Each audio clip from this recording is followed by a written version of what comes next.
Hello everybody, welcome to another Honda Element video. Today I just want to give you some advice about removing the VTEC solenoid. Is a pretty common problem in the Honda Elements. If you never had a VTEC solenoid problem, you never own an Element. What do you think, Steve? Right? Facts, man. Facts.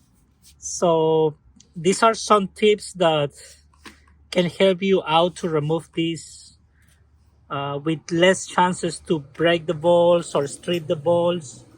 So I will say removing the front passenger side helps a lot because you have access to work from here.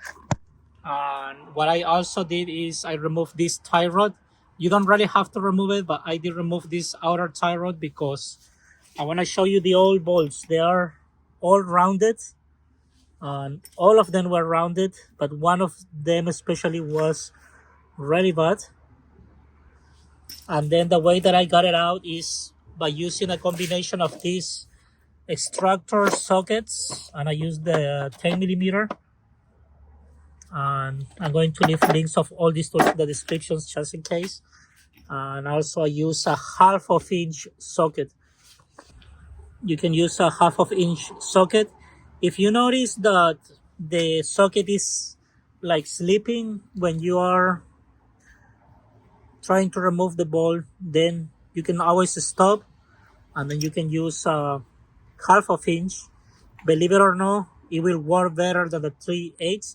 Just be careful because right now you have a really big ratchet and it will be easier to apply more force and break the ball, but this one will help a lot. So the way I removed two of them was by using this extension, 1/2 inch socket, and I just went from here. And remember, the straight that you are to the ball, the easiest it is to remove. If your ratchet is moving around when you're trying to remove, that's not a good idea. Okay, so that's one tip. I think it will help you a lot. And then to remove the other ball, I use a combination of this and then this one right here. So another advice is use a good quality socket. This socket is pretty decent. It's Duralast.